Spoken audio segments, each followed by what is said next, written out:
Support for your public radio station comes from our members and from ESL Rochester Fringe Festival presenting The Returns Department. Direct from Montreal, the Kif Kif sisters perform a comedic combination of physical theater, circus, and clowning. A family-friendly performance September 13th and 14th. Tickets at rochesterfringe.com. And 2 Point Capital Management, an investment firm working with clients to create custom portfolios of stocks and bonds. 2 Point is dedicated to helping people manage financial risk in good times and bad. More at 2pointcapital.com. From WXXI News, this is Connections. I'm Evan Dawson. Our connection this hour was made in a question for kids. What would it take to get you off your phone and spend more time out in the real world? The answer is not maybe as obvious as you might think. Social psychologist Jonathan Haidt writes that there is a common explanation for why kids spend so much of their free time on screens these days. It's because they're addicted.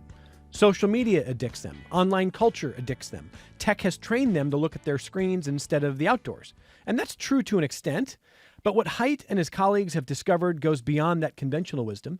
Haidt helped design a survey that the Harris firm rolled out earlier this year, and he writes the following, quote, "In March, the Harris poll surveyed more than 500 children age 8 to 12 across the United States who were assured that their answers would remain private. They offered unmistakable evidence that the phone-based childhood is in full force. A majority reported having smartphones, and about half of the 10 to 12-year-olds said that most or all of their friends use social media. This digital technology has given kids access to virtual worlds where they are allowed to roam far more freely than they can in the real world. About 75% of kids aged 9 to 12 regularly play the online game Roblox, where they can interact with friends and even strangers. But most of the children in our survey said that they are not allowed to be out in public at all without an adult. Fewer than half of the 8 and 9-year-olds have gone down a grocery store aisle alone. More than a quarter are not allowed to play unsupervised in their own front yard," end quote. And I want to emphasize some of those points. Kids report having more freedom online than they do in their own front yards. Kids can't walk to the store anymore without someone wondering if they should call police. Kids can't play on a playground without a parent just a few feet away. But online, kids are exposed to, for example, sex earlier than ever, often through porn because they're largely unsupervised. Kids are exposed to violent imagery. Kids can play video games and interact with total strangers, and parents have little or no contact with it. The Harris survey asked kids to pick their favorite way to spend time with their friends, either unstructured play, such as shooting hoops and exploring their neighborhood, or participating in activities organized by adults like Little League or doing ballet, or finally, socializing online. As Haidt notes, there was a clear winner. 45% of children prefer free, unstructured play. 30% want an organized activity, and only 25% want to be online. Yet most are spending their time online, not outdoors. And that's because, as Haidt found out, kids can't get unstructured playtime anymore. Their parents and guardians are getting it backwards. Kids need more freedom and autonomy in the real world, but instead they are over-supervised in the real world. They need more supervision online, but instead they're hardly supervised online at all. Kids will go where the freedom and autonomy are. Haidt writes, quote, "Children want to meet up in person, no screens or supervision, but because so many parents restrict their ability to socialize in the real world on their own, kids resort to the one thing that allows them to hang out with no adults hovering, their phones," end quote. And one reason that parents are making these choices comes down to fear, and a lot of that is wildly misplaced or just wrong. These numbers, I think, are amazing.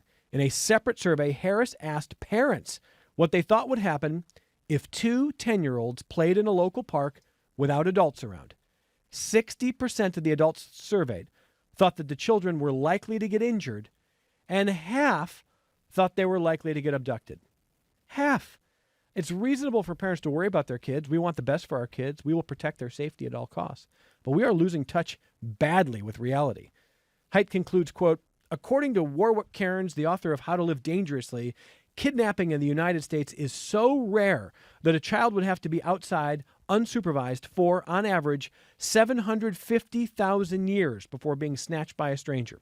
Parents know their neighborhoods best, of course, and should assess them carefully, but the tendency to overestimate risk comes with its own danger. Without real-world freedom, children don't get the chance to develop competence, confidence, and the ability to solve everyday problems. Indeed, independence and unsupervised play are associated with positive mental health outcomes. End quote. So what do we do with this? Let's talk about that this hour. How can we return to a society in which kids can enjoy more freedom and autonomy in physical spaces? And will that really work in getting them off their phones? My guests this hour include Dr. Michael Scharf, the Mark and Maureen Davitt Distinguished Professor in Child and Adolescent Psychiatry at the University of Rochester Medical Center, and really one of the best in the field. Dr. Scharf, great to have you back here. Thank you for being here. Thank you, Evan. It's a pleasure to be here today. No pressure on you. Sorry. You're one of the best in the field. Hawa Ali is on the line with us. Hawa is a 16-year-old student at Edison Tech in Rochester. Hawa, great to have you. How are you? I'm good. It's nice to be here. Well, How are you guys? It's great to be with you. And Hawa, you do not have to speak for all teenagers this hour. That's too much to ask of you. You're just going to share your own experiences, and there's a lot to talk about this hour. And let me start in studio with Dr. Scharf and just ask you a little bit about, this data survey is wild to me. I mean, I would have suspected some of it, but, to hear that 50% of parents were saying they think kids will get abducted if you don't, helicopter them in a park, or, they should just be online without supervision, whereas we're going to over-police them in the real world. These are pretty profound insights from kids and from parents. What do you see? Yeah, I agree. I think that I'm really pleased that this article has been published and that we're focusing on it and talking about it right now, because that distortion of what the risk is really amazing. And, one of the authors you mentioned wrote a book called The Anxious Generation. This sort of highlights which generation is the anxious one, right? Yeah, exactly. This is, it's a great point. I think that saying the numbers is impressive, and it's worth checking in about it. And I also, can't help but think of how many of us would have really died without seatbelts or without a bike helmet. I mean, we do take safety precautions for things that don't happen to everybody, and that's okay.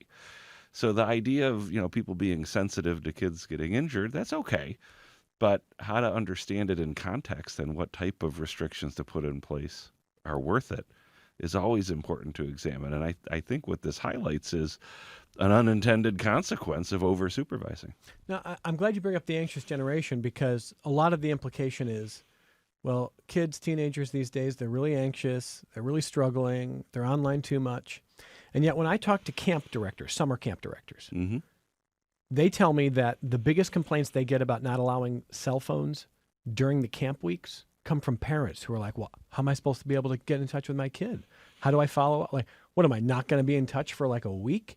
And the bigger complaints come from the parents. Who's more anxious in your view? I think that's a great point. And obviously it's not universal, right? It's not every parent. Sure. Oh, sure. But yeah, I mean, that the article and the description of these camp counselors that you're mentioning just emphasizes that kids will prefer to do activities without oversight, without the parents in their business all the time. And the checking in is coming from the parent. The need to check in is coming from the parents. So as we go throughout this hour, we're going to talk a little bit more with Dr. Scharf about, where to draw those boundaries, or maybe redraw those boundaries, and look proactively for the right kind of leeway to give kids, at different ages. And there's probably not a perfect answer for everybody or for every age. And Dr. Scharf will talk about that. But I think it's valuable to really try to ask ourselves why it's gone so far in one direction or another. And one of the cliches, Dr. Scharf, is like, well, when you and I were growing up, it'd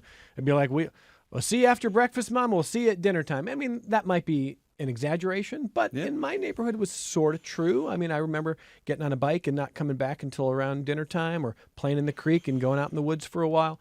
And I do think that even though that's become the cliche, I think there's a lot of truth there. What do you think? That was my experience in childhood as well. And I think the details do matter. I mean, I remember I don't really remember a guidance of stay outside or, anything declaring it, but it was absolutely, I'll see you at dinner time or something like that. And but I also remember guidance not to cross certain busy streets, right? So it wasn't zero direction. Yeah, Right? It wasn't sure. zero attempts at boundaries, but it was very different. So let's bring in Hawa here. And listeners, if you want to weigh in on some of these subjects, whether it's what you think about, what's going on with your family and your kids, or what you hear from your kids, I would love to hear from you. You can email the program, connections@wxxi.org. You can call the program toll free, 844-295-TALK. It's 844-295-8255. 263-WXXI if you're in Rochester, 263-9994.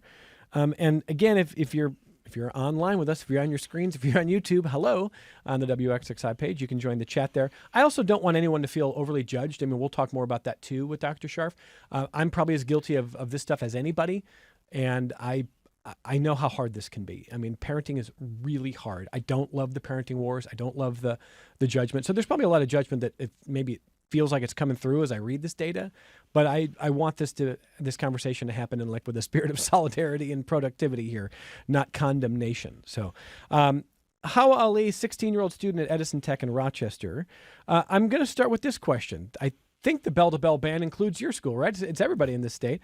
How is it going with the bell-to-bell cell phone ban in schools this year so far? I think it's actually a good move, as well as just it doesn't feel right for me personally, but I think it's a very good move. Okay, so tell me a little bit more about that. What doesn't feel right for you personally?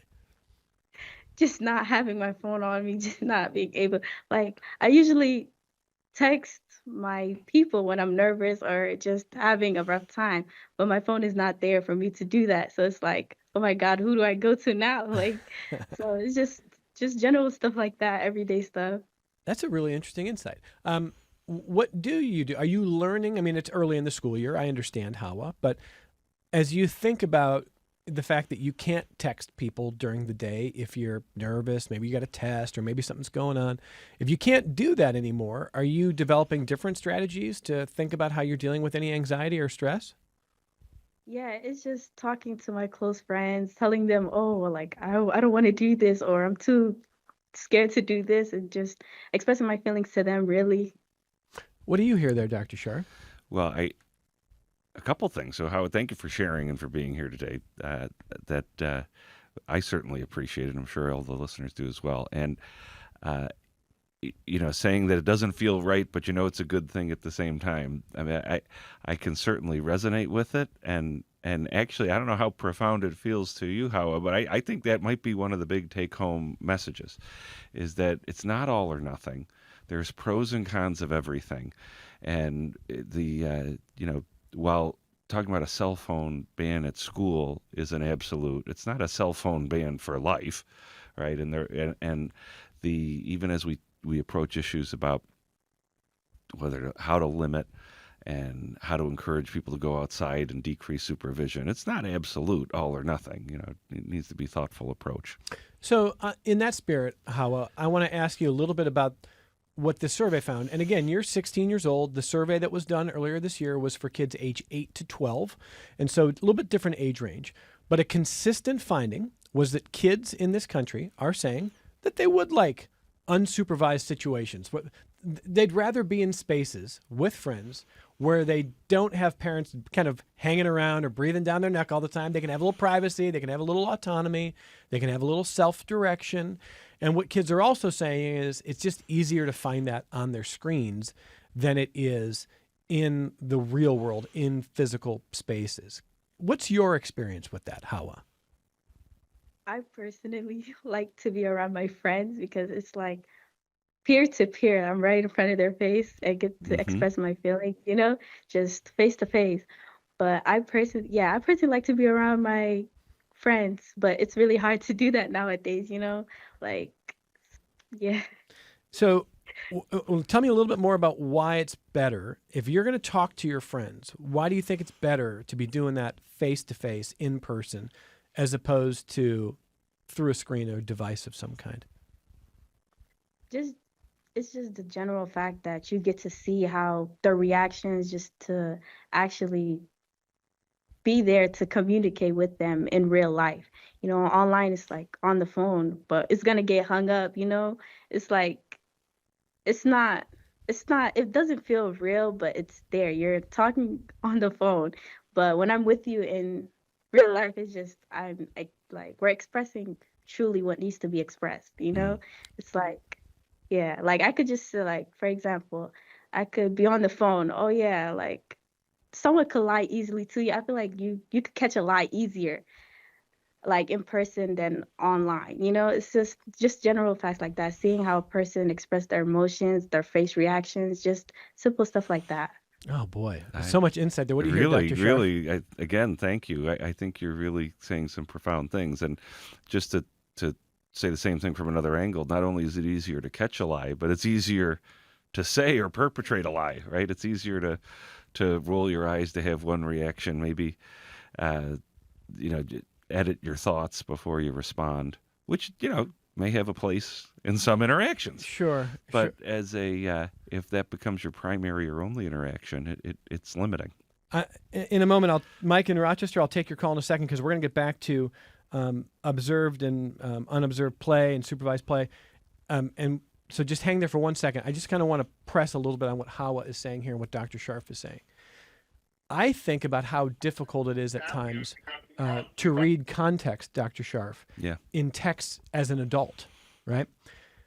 My 13-year-old son had an issue with a friend, not a big one, but an issue with a friend over context in a forward text a few days ago. And they had to sort it out. One of the kids thought it meant one thing, and one took it the entirely different way. And for days they had this disconnect. And finally, I said to him, "Did you call him?" He's like, "Well, I haven't called him." Like, so your understanding of what he was trying to tell you is totally different. Yeah. And so he did some repair work today. But he's like, it's just sometimes like it's just easy to assume something in a text. Well, that's what Hawa is saying, but that's not exclusive to kids. And we increasingly as a society rely on communication that is not face-to-face and is, Right. I think it's more easily misconstrued, don't you? I absolutely do. And people who spend a lot of time with me working clinically are very familiar. I often will start meetings or start lectures saying, let's all make sure we're using the same words to mean the same things. Oh, and yeah. this comes up in conversations, and anything where there's opportunity for conflict, it's more likely to happen. And I think the technology just amplifies it and exaggerates it. So is it reasonable to ask people directly, hey, I'd rather talk in person. Because most people, I'm even in this category. I'd rather you just text me than call me. There's times I'm like, who's leaving a voicemail? I'm like, I'm guilty of it myself. Yeah. Well, and it's really understandable just as part of human nature to, even if it's just managing your time, right? Much less avoiding the awkward interpersonal conflict, Yeah. though it's usually avoiding the awkwardness. It's not intuitive always to say, wait, let's take this into real life, or this is a meeting, not an email, or however you want to set that limit. But it is an important one to be thoughtful about in our own direct interactions. If you describe being a parent and learning about peer interactions and suggesting, shouldn't you really talk to each other? Shouldn't it really be in real life? I do think, and in the workplace, right? I think a good supervisor, a good boss would interrupt a text or email conflict to say, let's have a live meeting or live discussion about this. I was thinking of a guy who used to be viewed as kind of a philosopher king in a past life. 12 years ago, Louis C.K. was on Conan O'Brien talking about the way that we struggle to just sit with our emotions. And so one of he was talking about whether his kids were going to get cell phones. And he said, more often than not now, people of all ages, when we start to feel sad, when we start to feel complex negative emotions, or I don't even know if sadness is a negative, life emotions, we chase it away by just opening up a screen or texting somebody or jumping on social media. We want a dopamine hit. We want to avoid that sadness. And what he was saying was like, he'd come to view that sadness is part of life, and learning how to just sit with that and not try to chase it away on a screen is important, because then you can experience real joy. But social media and screens tend to try to limit our sadness, but also blunts real joy. It kind of makes us more drones. Yeah. Is there something there? Well, there's absolutely something there, and but the addition I would state again is that there's pros and cons of everything. And experiencing sadness and being able to recognize it can absolutely have adaptive and growth aspects. And there's a big difference between sitting with your feelings for 10 minutes or even an hour and recognizing it versus being profoundly depressed for 2 weeks, right? So I think there can be too much of that. There was a FDA hearing talking about maternal health and the idea of treating depression in pregnancy. And someone made an assertion very much like you just described that, we're taking it by treating depression during and immediately after pregnancy, we're depriving people from experiencing the full emotions of womanhood. I may have the phrasing wrong, but I'm sure that came from a place similar to what you're describing with Louis C.K. But again, when you look at real life suffering, that can become ridiculous quickly. So I think both are true. So there's a line somewhere. It's not always easy to find that line. Exactly. Yeah, and exactly. And how I also want to ask you about this. You talk about the importance of communicating directly with people, even in person. At your age, you're 16 years old. Certainly we haven't eliminated bullying and things like that in schools. I understand that. Do you think it is easier, Hawa, to send something dark or hurtful, either in a text or in a T page on Instagram? I don't know if that's still a thing, or wherever people are, versus to actually say it to somebody in person? I mean, do you think there's a difference? Yes, I think there's a big difference. I could just it's easier to do online. There's a lot of cyberbullying. I feel like it's worse online than in person, I feel like you could deal with the problem more efficient in person than online, because that's not something you could really delete forever. It's always going to be there. But in person, it's like, oh yeah, I'm going to get over it. It's like stuff like that for me, especially. It's just like, I bet you it was 3 or 4 years ago that we talked about something that at the time kids your age told us, something called T pages or things like that on Instagram, which could be really hurtful and bullying. I don't know is there a common method that kids are using, teenagers are using on social media to go about bullying that you're aware of? T pages, stuff like, just T pages, just posting on stories, like just stuff like that. I agree with that. Okay. And let me also ask you this. Are you on TikTok a bit? Yes. Okay. A lot of it. Are you on a lot of it? So, hey, just real talk here, Hawa. How many hours a day do you think you're on TikTok? Oh, geez. A lot, like probably the whole day if I'm at home. It could be a lot. Well, here's why I asked about TikTok. This is part of that survey. About half, now this is Gen Z, so different age range. I don't even know where the Gen Z limit is now. It might be even older than Hawa, I think. I don't know if Hawa... Do you know what generation you're in, Hawa? You're 16.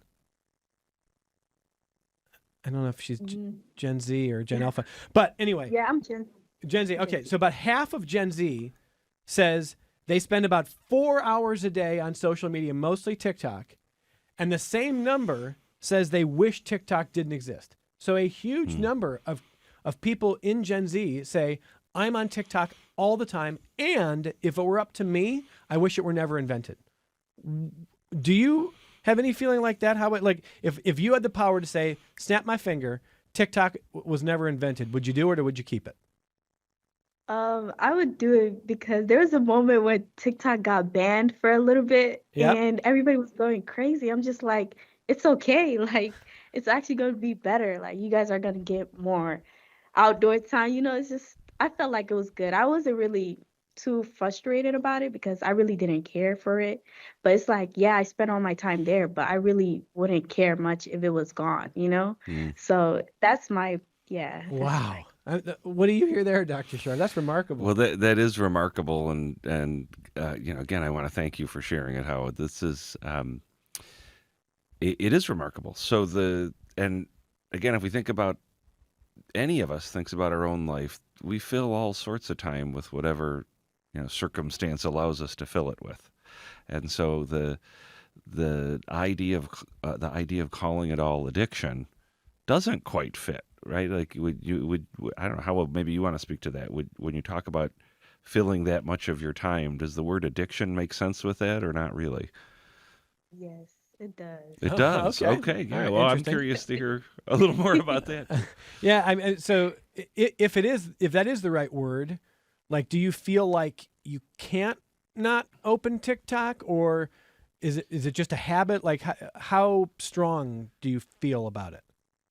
Like, I wake up in the morning, the first thing I do is check social media, check TikTok. It's just stuff like that. Like, I'm so used to doing it, it just feels so normal. It's like what else would I do if I didn't do that? I can't just, oh, wake up, it's a new morning, get up and just go outside. It's just I have to check my social media. If I don't, I feel some type of way. It's just so crazy. This is why, Dr. Scharf, I thought the bell-to-bell cell phone ban was a good idea. Hawa is saying in one breath, it's part of her routine. It's like getting up and brushing your teeth and having breakfast and checking TikTok and being on TikTok. But she also says during that brief time where it was banned earlier this year or late last year, whenever that was, she did not freak out. She was kind of like, this might be better. But now that it's back, she's like, well, I'll go back and do it because it's part of the habit. So I felt like with the cell phone ban, people are going to freak out, but they will get used to it. Is that too optimistic, or do you think that's possible? I think it's not only possible, I think it's likely. And oh, really? Yeah, and I think there'll be a number of people for whom it really is harder. And I think we've used the word addiction, and I think it even, if we just that word, it's been used and has different ways, has different meanings to different people. Having an unhealthy habit that you fill your time with when it's available, most people think of that as different from having a connection or relationship with a substance or a behavior that even if it's not available, you'll spend your energy to go seek it. And so I think there's an opportunistic use aspect of this. As I'm talking, I'm realizing I'm not sure we even have the right language for what we're describing. But, how you're describing the habits that seem like addiction, but you're also saying that when it was interrupted, you didn't try to seek it out, work around, didn't have find a a different way to get it. Yeah, wasn't desperate to go find it. And I don't want to speak for you. If you want to have anything to add than that, I'd sure love to hear that too. But it, that difference between filling your time when it's available versus going out of your way to go seek it because of your relationship with it. We could probably, just audience members could think about their relationships with alcohol, or maybe nowadays, caffeine. Sure. Weed, or other things like, if it's there, do you use it? If you're at a party and there's an open bar, do you drink? But if there wasn't, would it matter? It's a huge difference. I really appreciate the distinction you're making, and it gives me some hope. Yeah. Not for me, my own media usage, and for kids who might think that they're addicted, but it turns out if you take it away, they might be okay. That's a big difference. Yes. Yes. So, Hawa, we're not trying to speak for you. We're very optimistic that you could be okay without TikTok like you were for that brief time it was banned. I understand you guys. I hear you guys. I mean, you guys are telling the truth. Yeah. Well, maybe the kids will be all right without it. Hey, so Mike's been waiting. Let me do this here. Let's grab a phone call from Mike. Listeners, if you want to weigh in on these topics as we talk about the impact of screens, not only screens on kids, but also where kids have freedom, where they don't. That's going to be a big focus for the rest of this program and what we do about that. And that's where Mike wants to take us here. So Mike in Rochester, go ahead. Well, thank you. So I'm an old guy. I grew up in the 70s. I was a kid during the 70s.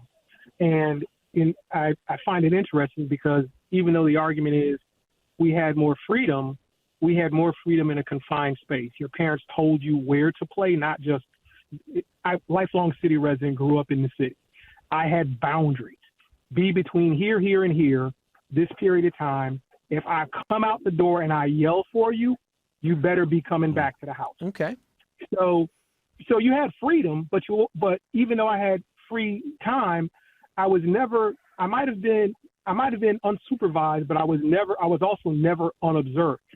So within that confines of that, stay within the range of my voice, I lived in a neighborhood where everybody knew me. So if I was doing something I wasn't supposed to do, look, mom knew about it before I got back to the house, and there was heck to pay. So you allegedly had more freedom. You had, I would argue, on some level, you had the illusion of freedom. Go on out there and do what you want to do, but at the same time, everybody knew whose kid you were. And if you were doing something you weren't supposed to do, the community would tell. Period. That's a powerful point, Mike. It is. It's a really, really powerful point because I don't know if neighborhoods are as connected as they used to be. I don't know. Just listeners, wherever you live, think 2 houses down, 2 apartments down. Do you know the people 2 doors down? Do you know the people 3 doors down? So Mike is painting a different picture, and I think it's important. But I also want to ask you, Dr. Scharf, to me, he still is describing more freedom, Yeah. because you've got some space to work with. The parent's not like right over your shoulder. Right. Yeah. So I guess my first reaction, though, is I wouldn't have introduced myself as an old guy, but I was also a child in the 70s. So I guess I'll have to take that, Mike. But yeah, so part of it's about the reality. Like, did you have boundaries that you were in and it didn't occur to you to leave? And is that not total freedom? Absolutely, it's not total freedom. But it's also, what is the experience like? Did you feel free? Did you think you were free? Some of those apartments or houses, was there no adult there and one of your friends would let you in? So you did have moments where there was opportunities for more freedom. And, a lot of that really is about what the individual child is experiencing. If you feel like you're watched all the time, even if there's opportunities to not be watched, then how we're talking about it right now, then you're watched, you're supervised. And again, I go back to part of what the new data says, which is fewer than half of 8 and 9-year-olds have gone down a grocery store aisle alone, and more than a quarter are not allowed to play unsupervised even in their own front yard. So that's a big... I appreciate Mike's point, and those are really good points, Mike, and I'm glad you called. But I still think there's a big difference between, hey, I've got to be able to use my Belton voice. I'm going to scream, and if you can hear me, you're good. You got to be within the sound of my voice. Might be 3 streets over, might be however far you can get, but you don't have to be within sight necessarily. You just got to be able to hear me. And if you step out, the neighbors might tell me. Step out of line, the neighbors might tell me. Versus, you can't even go in the front yard without me standing over your shoulder. That's a big difference. It is a big difference, and I think part of this is the ability to have initiative about it, right?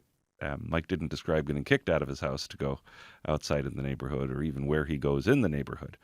But this idea that, that's being described in the survey of you can't play in the front yard without supervision, the very idea of, I have to get approval, I have to, have a designation of supervision, the presumption is no, unless the situation is right, as opposed to the presumption is, just go outside and do whatever. Unless there's some reason not to, unless I cross that street. That's that what's boundary. kind of turned around. That's what's turned around, and it is different, right? If you have this idea that it's special to go outside and play in the front yard, I mean, that's different. How far can you go? You're 16 years old now. As you have grown up, what have the rules been on being with your friends? Oh, geez. Okay. For me, it's you have to tell me where you're going. You have to tell me what time. So I have a lot of rules, right? Mm-hmm. But for my siblings, my little younger siblings, it's like they in the backyard situation. It's the same. My mother, she's like, "Oh my God, you guys have to stay in one place." Or she has so much anxiety. I see what you guys saying, but my little brothers, it's like, okay, you're doing something, just let me know. You could go ahead and do it. It's Mm-hmm. I feel like it just depends on the age difference, really. Mm-hmm. But for me, it's a lot of security. I'm gonna yeah, I have to tell you the friend. I have to tell you the friend's mother. The whole 9 yards. It's a lot. Yeah. Margaret, I'll take your call in just a second here. And here's what I'm doing. I want to ask Dr. Scharf just kind of one more point on what autonomy actually means for kids. Because I don't think it means no rules at all. I don't want people to misinterpret, Right. especially the introduction to this program, meaning what kids want is no one's near them. There's no rules. If they want to get on a train and go anywhere, they can. It's no, that's not exactly what we mean by autonomy. Right. And so can you describe that? Then what we'll do is we'll take a break, the only break of the hour. We're going to take Margaret's call. I've got a pile of great emails. We should have spent 2 hours on this. Go ahead, Doc. Well, yeah, so autonomy really captures the idea of being able to initiate and have some control over what you do. So again, it doesn't have to be total, like you're describing. And There should can be still some be rules, of boundaries. course, There yeah. can still be rules. And in fact, even if no one tells them to you, most of us we have rules even if we don't think about them a lot. It wouldn't occur to us to be violent. This is... that's a rule, even if I don't think about it like that, even if no one says it as you're leaving the house. So it doesn't have to be total freedom, but the idea of being able to choose what you do, to initiate it, and to own it is really the idea. And probably coupled with that is this idea that a lot of parents have, that is, if I give that autonomy, something bad will happen. That's what the surveys of parents keep finding. Parents are convinced that a kid's going to get badly injured or even abducted if I just give them that extra space.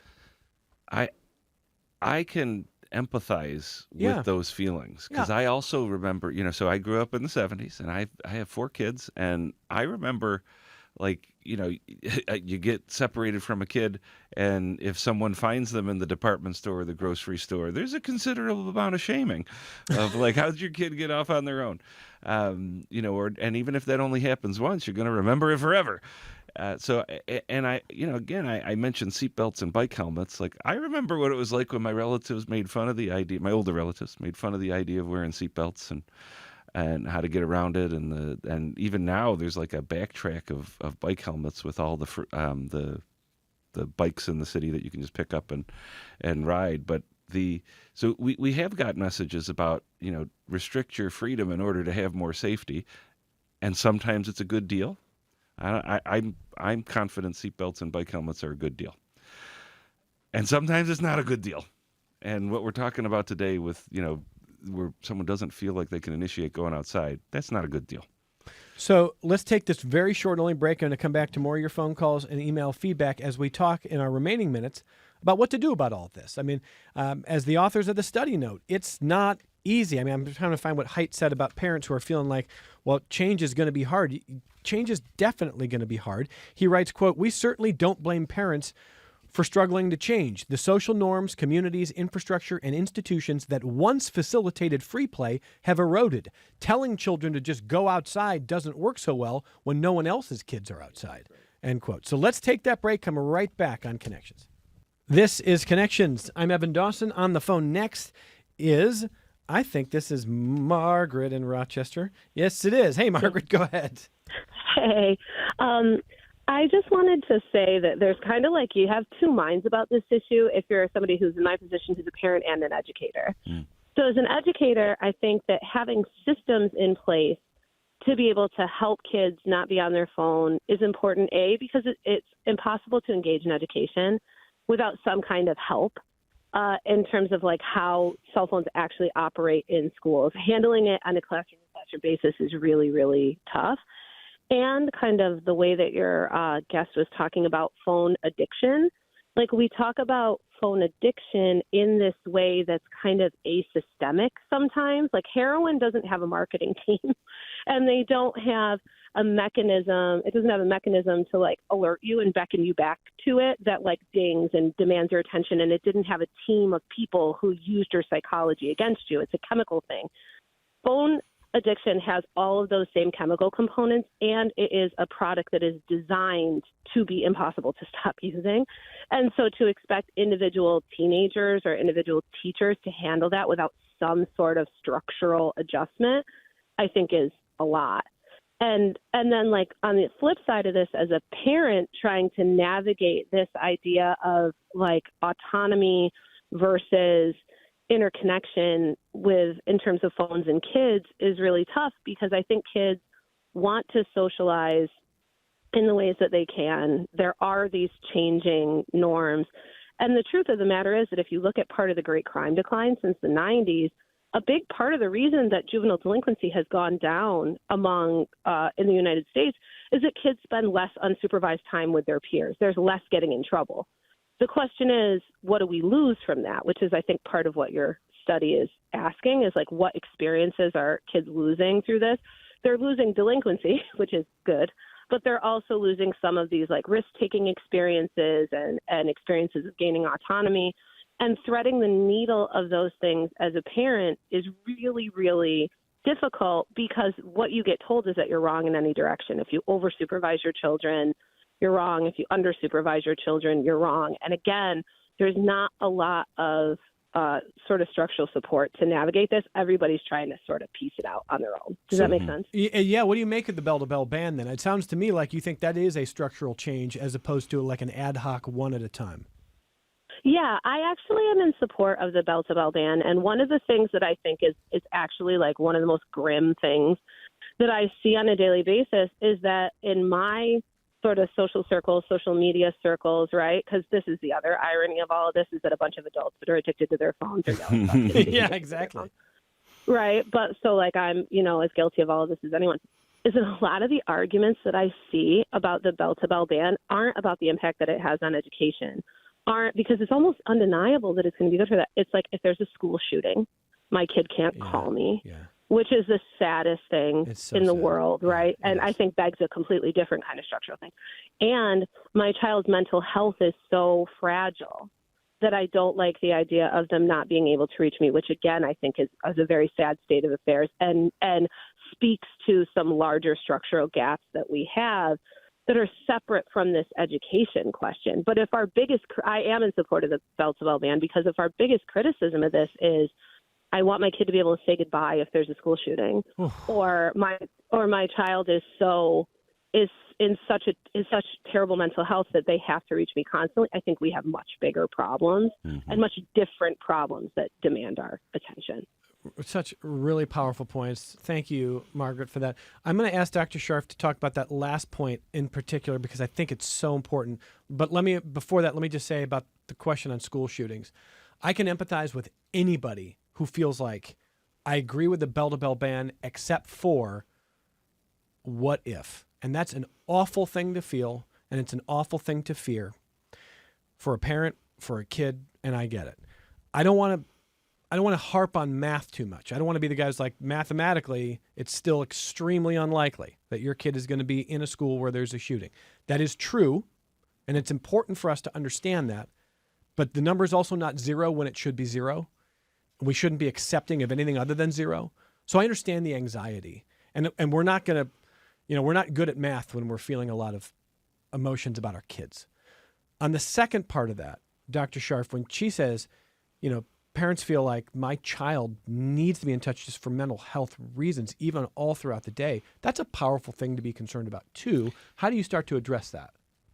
Well, it is a powerful statement, and I think you asked how do you start to address it, and I think committing to starting to address it is actually the most important part.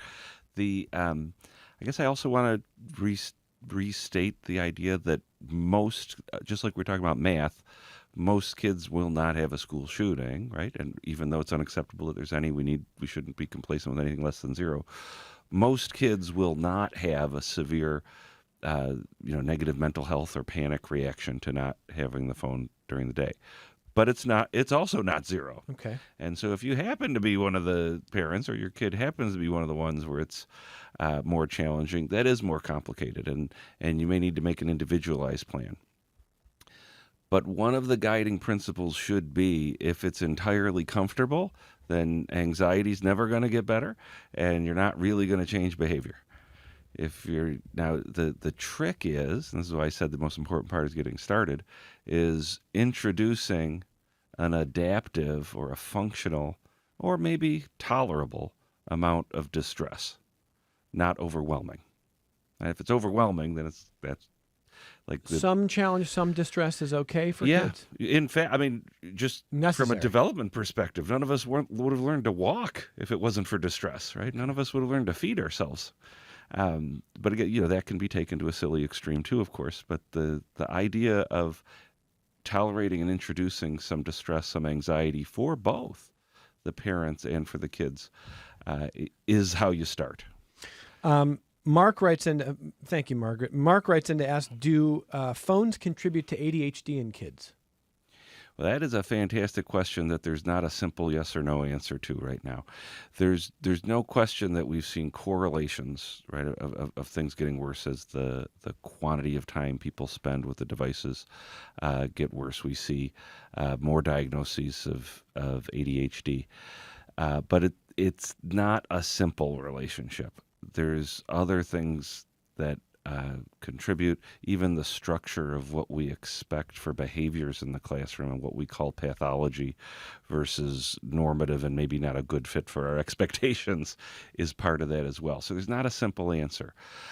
And if a child with ADHD may be more drawn to the flashier, more dopamine hit type of activities and may have a harder time breaking those habits. Briefly, Hawa, do you feel like you can concentrate long enough to sit down for an hour at a time, 2 hours at a time, and just read a book without stopping?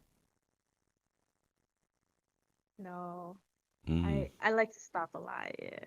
Do you stop to check your phone? Yeah. Or sometimes I don't even read the book. Just get on my phone. Okay. Mm. Yeah, and so, I mean, I appreciate the honesty there. I mean, like that's another part of the challenge. Yeah, I do too. I really appreciate the honesty. It is part of the challenge. You know, the change in people's attention span and concentration. I even see it in physician trainees that, like, asking people to read a paper or a textbook chapter. Like, how many are really going to read it? How do they read it? Do they use tools or tech to shortcut reading it? I mean, that has happened at a population level, and that is different than ADHD, right? That's a different phenomenon. But it is, you know, there's, if we're moving to talking about changing it, I would say the same thing. If you want to build your concentration, don't go right from 0 to 2 hours of reading. Do it in smaller increments, you know, and a little bit of distress, not an overwhelming amount of distress.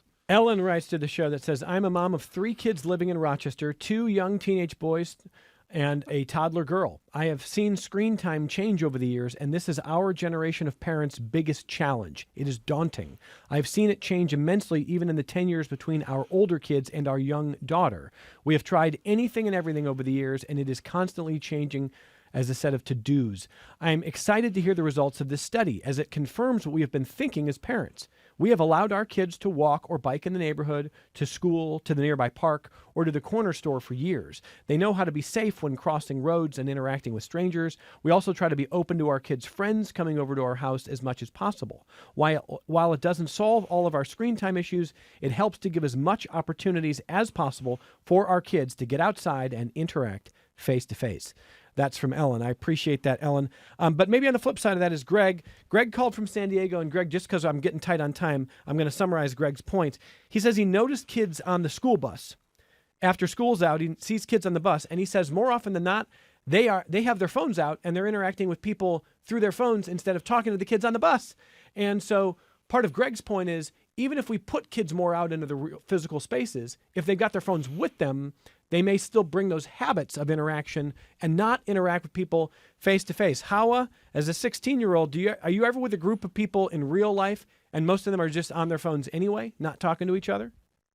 Yeah. I mean, what do you think about that? I'm so used to it, so it's like I don't really think much of it. Mm-hmm.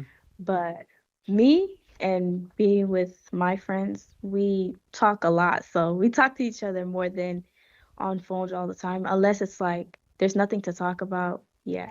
So similar to the bell-to-bell ban, Dr. Scharf, strategy-wise for parents, it's one thing to say, hey, we're going to do our best to try to give a little more, even for parental discomfort. Okay, you can have a little more autonomy here. But when you go out, as long as you're not going towns away and I can't find you, maybe leave your phone inside. Is that wise? I think it is, and I think, again, with it's okay to take baby steps. You don't have to do everything all at once. Sure. With that caveat, but what you described on the bus, with the people right in their phones, there's lots of factors in that, right? People might be on the phone talking to their best friend, and they don't identify anyone who's on the bus currently as their friend, and they would say it's helping isolation in the moment. So I guess I mentioned that mostly that I don't think today, moving forward, parents should spend a lot of time criticizing themselves or their kids if it's hard. It's going to be hard. And take small steps. And take small steps, yeah.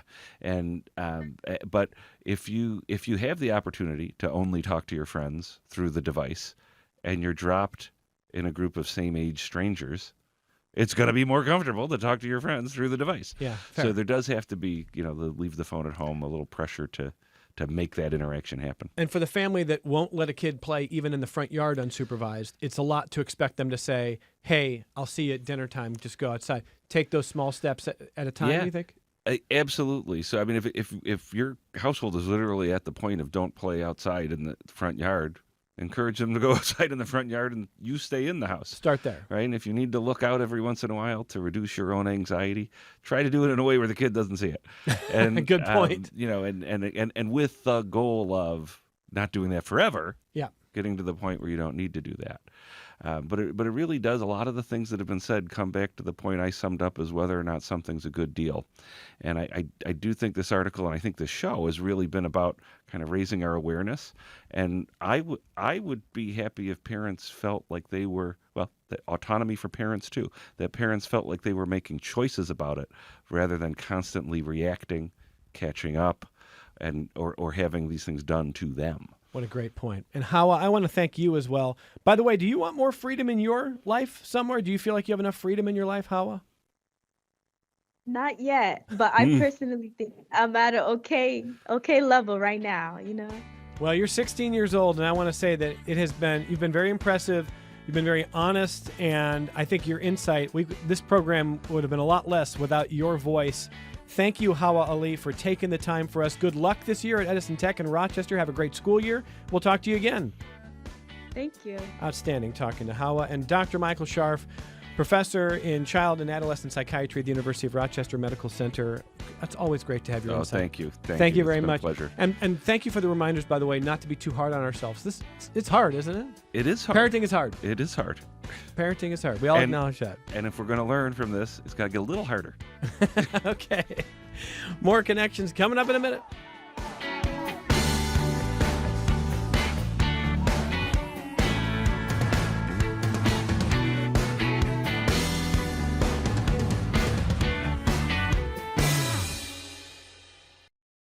This program is a production of WXXI Public Radio. The views expressed do not necessarily represent those of this station, its staff, management, or underwriters. The broadcast is meant for the private use of our audience. Any rebroadcast or use in another medium without expressed written consent of WXXI is strictly prohibited. Connections with Evan Dawson is available as a podcast. Just click on the Connections link at WXXInews.org.